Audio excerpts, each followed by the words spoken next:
This is Boxing Tickets NI in association with That Prize Guy. We're here at the Boxing Academy in Antrim for the first time. Delighted to be joined. Matty Boreland, the Cruncher Boreland, I'm being told. What's the crack with this? You have a new nickname, you're no longer Bam Bam. That's my nickname in the gym, just. Is there a reference to it? Is it? Long story, eh? Long story. Save that one for another day. But we're just over 4 weeks out now from obviously the huge Crocker Donovan 2 card at Windsor Park. Probably you as a fan, probably first and foremost, you're probably, I guess when you're seeing the card announced, you're going, brilliant, let's get on this. Like, what an occasion, you know, probably beyond your wildest dreams to be fighting this early on obviously on a massive card on matchroom all around the world in the zone. Like, you're always thinking about it now and going, is this actually real? It still doesn't feel real because it was April, we were sitting down and I said, you know, if anybody wants to fight in that card, I'll fight anyone. I was only saying it really just to see what would happen, to test the waters, and it's actually happening too. So I was actually sitting around the other day and was like, still doesn't really feel real. So starting to get a wee bit more realer now, but looking forward to it. It's a good platform to perform on and get you out of bed in the morning even more and makes you even better in training. Does it add that extra bit to it now, obviously knowing that you're, you know, I guess you don't want to be a one and done sort of thing in matchroom cards and things like that. Like, is this the perfect shop window for you to announce to the world who exactly you are? Yeah, 100%. I actually enjoy it more because you have like a game plan now. With this fight, you know who you're fighting, you can prepare and set a plan in place for the fight rather than when you're fighting journeymen, you're just going in and practicing the same stuff. Whereas now we've a set plan on what we're going to do and punches we're going to work on, and so it's more enjoyable with training and makes you put in more work, I think, as well. A bit more pressure probably at it as well. Like, you probably, you know, when people see your fights before, they're expecting that you know you're going to win. Whereas with this one now, with obviously Rudy Farrell for the Irish title, like, people's going, oh, will he win, won't he win? You know, it's like, it's sort of in the air there at 50-50. People's going, anybody supports you is going to know you're going to win. Anybody supports Rudy is going to think he's going to win. So I don't even think there is pressure because, like, I've only been pro now just over a year, and Rudy's saying he's the underdog. No, but he's not really. Like, I'm the underdog. I've absolutely nothing to lose. I'm in my first year and a half as a pro, fighting a 10-rounder. He's been pro for a lot more than I have. He's done double the amount of rounds I have. He's fought 10 rounds. He's got all to lose. I have nothing to lose, like, which makes me, I think, even more dangerous of a fighter for him because I can go in with the mindset of nothing to lose and just go for it. Do you want that underdog mentality? You want that underdog show up and grab the belt rather than feeling like you're the favourite in the fight? Like, you thrive more under that pressure of being the underdog? I don't think it really matters, to be honest with you. He says he's the underdog, but he's not the underdog. I'm the underdog. I think he just tells himself he's the underdog. But no, nothing to lose and go out and put on a show. And like, he obviously has the experience of having these domestic fights before. Obviously he fought Colin Murphy in the SSE and fell short in the night, but there's obviously two fights with Jared Hughes on matchroom cards, and he's fought Conor Kerr, so he's fought at a bigger level in terms of the experience of the rounds. But I guess that's all on paper, isn't it? You'd probably say he hasn't fought a Matty Boreland before. Well, the way I see it is he hasn't fought anybody that hits like I do, and I think that'll be a big factor in the night. But as you say, he's fought all them high shows, and I've never really been on big platforms like that. Fought a good hard 8-rounder in November, and I think that'll stand by me in this fight as well.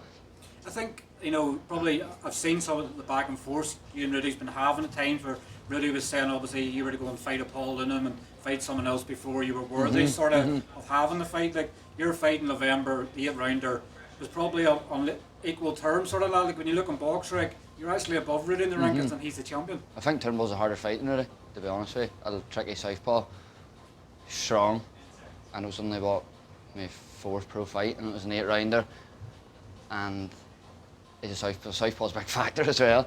So I think that's a harder fight than Rudy, and I think that's will stand by me as well. So I can say, oh, I need to fight this, I need to fight this, but I've said from the start, I'll fight anyone, I don't really care. How's Coleraine obviously taken to it? Like, you know, some people in Coleraine probably haven't been to a boxing fight since Frampton in 2018. You know, that was the last of the Frampton days, because I saw quite a lot of tickets down in Coleraine. So how's the feeling in Coleraine going ahead of this big fight for you? Oh, it's mad. So it's like walking down the town, you like see people like pointing, being like, that's your man that's fighting in Windsor Park. And like weigh-ins and all there too, it's still mad.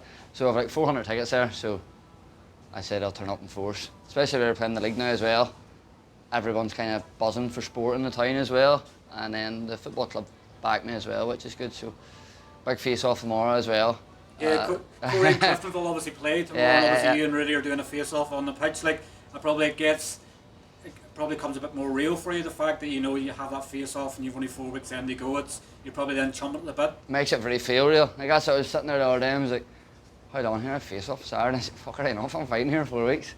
But it's good because I stayed in camp. I've only had 1 fight this year, but I've been in training the whole time. Do you know what I mean? It's not as if I've just been lying on my sofa doing nothing. I've been training, I've putting the work in, and just meant then whenever camp started, it was just about ramping up rather than having to get fit and do this and this. I'm really fit anyway, so just about putting the jigsaw all together.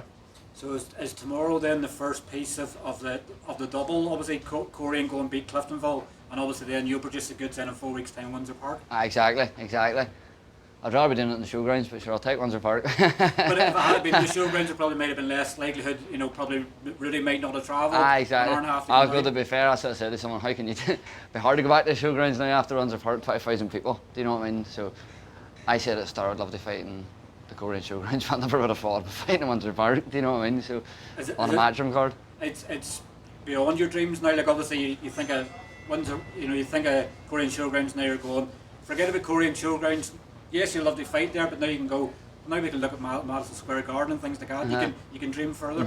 Exactly. Like so, it's something I would have predicted whenever I turned pro.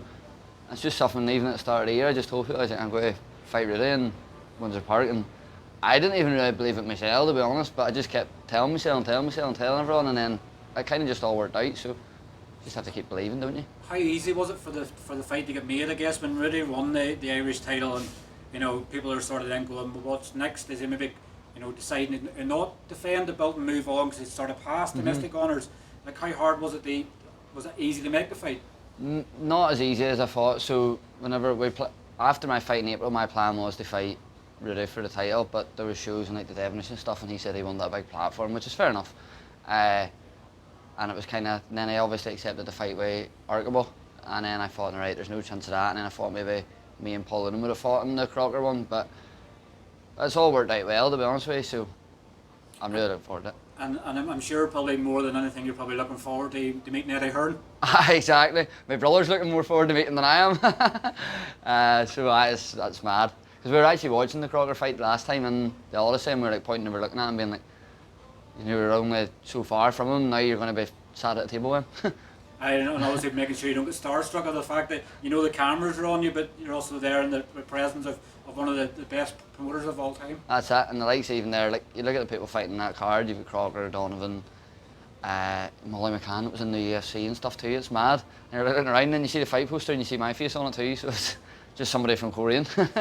When the poster came out, sort of, I know Rudy obviously didn't take too kindly to the fact that you were on the poster first. Do you think Matchroom were sort of trying to play a game and trying to get the twos having a bit of beef? No, to be fair, I see my name first, I've done some laughing, all the comments and all, but oh sure, why you going about a fucking name in a poster? Sure, get in there to fight. You can let out in the ring so you can.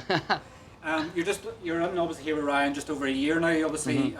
Most of your fights are sort of, I think, from he helped the last couple of weeks of your second pro fight. That was actually... Not even, it was the fourth one. We've only joined together in October last year. It was a couple of weeks out from the Turnbull fight. Like that was another thing with the Turnbull fight. Like I hadn't even a full camp for that Turnbull fight as well. So it's under a year. So we've only done the Turnbull fight and then obviously the fight in February was off, and then April. But it's given me a good time now to adapt kind of to it as well. So I'm sure it takes a bit of time. Obviously I've seen you sparring and stuff for the day and on the pads. Like probably still it's trying to put the pieces of the puzzle together. Yeah, exactly. So even with the Turnbull fight, you don't really see much from it. Like they're going to be watching that fight, trying to take bits from that, but that's not the type of fighter I am anymore, and so they can look away at it. and like looking around, obviously the stable, obviously there's quite a really good mix. Obviously, obviously Conor Quinn in the stable, donagh, Keary, Charles, James, yourself. Like there's quite a really good mix of fighters here in the gym, but you all seem to be blending off each other. Yeah, well that's it. Me and Donagh do a lot of sparring and stuff together, so like you don't even really need to leave the gym for sparring, and then. Obviously now with this fight you kind of have to adapt to people that are similar to Rudy and stuff, so you do have to go to the gym a wee bit, but like, me and Donagh done 12 rounds there 2 weeks ago, 2 weeks ago. So it's good that you've got that gelling in the gym, and then obviously we're learning from each other as well as Ryan. You've got the likes of Conor who's been there, done that at a high level, that you can see him training and say, what do you do with there, what do you do with there, so it's all coming together. And were you sparring former world champion Charlie Edwards there in Portugal, or were you training with him? What was going on there? Done 8 rounds of sparring with him on Monday there, so Ryan arranged that too, so it was really, really good experience. And then obviously it's a good spar for Rudy too because he's hitting and moving and rangy kind of, you know. So Ryan organised that. It was meant to go the week before and problems with my passport, so I had to go get a new passport, and then went out there on Monday, sparring Donagh rounds on Monday, training him Tuesday morning, training him Tuesday night as well. And when you're training with people like that, it makes you confident in yourself as well and gives you that wee extra boost. Yeah, I was going to say there, I'm sure obviously it's a big confidence boost for you knowing that you're sparring from world champions. Probably learned a lot obviously from sparring the likes of Charlie there as well. Well, that's it. It's not even as if we just sparred and then left. Like even after sparring, he was giving me wee tips. He's like, you know, when you're throwing this, I would maybe go here, and he's like, you know, when you're in and you're tying up, put your hands here, and you know, wee tricks of the trade kind of, which stuff that you can't really learn unless you're learning it from somebody that's been there, done it. And it's like with Ryan as well. He's been there and done it, and I can tell you. Whereas if you're learning from somebody that's never been there and done it, they maybe just don't know them wee slight ins and outs of detail. It's sometimes just like what Ryan will obviously coach and develop with you in the gym, but Charlie Edwards might say something different. You go, oh, why? That's right. But you've already been shown it before. But whenever you're hearing another world champion saying it, you're going, that actually makes sense. Well, that's it. Even the wee stuff we were doing in the sparring, he was saying to Ryan, he noticed because obviously they trained together for a while, so there's like wee bits Ryan's teaching us that he knows, and he can kind of pick up on the stuff Ryan's learning, which is good. Shows that it's kind of coming together, you know. Have you started having sleepless nights yet? Started dreaming of Windsor Park? You know, you've been there, obviously football and everything else, but like, are you starting to visualise and starting to dream that walk out in Windsor Park on 13th September? I sleep like a baby every night. I sleep at 9 o'clock every night in Portugal. But I think the last time we were in Windsor Park, my brother ran the pitch, Coleraine won the League Cup. Craig, I'm not trying to think obviously what I'd be doing. Obviously you land the Irish title on the 13th September. Nah, keep him away from the ring. just keep him locked up in a cage somewhere at the side of the ring. So that's what we have to do normally. But what sort of fight are you expecting from Rudy on the 13th September? Like, you know, when you started to plan and sort of look ahead to that, what sort of fight are you expecting from Rudy? Look, I know Rudy comes to fight as well, but I think I'll outbox him and pick him off as well. But again, I don't think he's been in anybody that hits the way I do. Anybody he's been in way, and he's like, they're really, like, you know, Jared and Conor, good boxers, but they haven't got the power I have, and I think that's going to be a big factor on the night. So the power will be the difference. You think you can stop him? Yeah, I think it will. That'd be a nice statement to make in matchroom. Always say winner stays on, so you'll get other opportunities potentially enough. Well, that's it. And the likes there of, like, if Crocker wins the world title, you know, there's going to be bigger nights in Belfast too, so it sets up a good platform for me to get on another show, and you never know, Corey showground side. Is that any obviously Irish fighter, particularly here, is that, you know, the hope and the expectation that Lewis wins so that Matchroom come back with these even bigger nights? That's it, yeah, exactly. I think Crocker will come out a better version from the last fight. He says a lot was going on and stuff with the last one, but I'm looking forward to watching it. Saying that, I'll probably fight and go back to the hotel and have a pint of Guinness and watching the TV. You don't stay and watch it ringside? No, I'll be tucked up in the hotel with a pint of Guinness. You're a changed man. Do you have many tickets left? You know, I know obviously that they're nearly sort of very, very limited now. I know from online there's very little left. Do you have many tickets left? I have yourself? 60s and 80s left, and that's it. And so maybe by the time this goes out, they may all be sold. They're flying that quickly. But how can people get tickets or looking for tickets for? Give me a message on Instagram or give my brother Chris a message, and we can post them or we can meet, whatever. But 60s and 80s left. I don't even think you can get an item online. You know, you get very limited 40s online as well. So, you need any tickets? Let me know. Well, look, thanks very much for your time. Big thanks to my sponsors as well. Yeah, going to give them a shout out. McCool's, Eventsec, Shirt Cameron Barbering, Spar Greenmount, Railway Arms, and anybody else I forgot. As always, it's a pressure sort of put on. But look, thanks very much for your time. Obviously, enjoy your next couple of weeks on the podium prizes as well. Enjoy your next couple of weeks at camp, and we'll look forward to seeing you in fight week for Thank you very much. Donovan too. $2 Corey in the morning. Go on.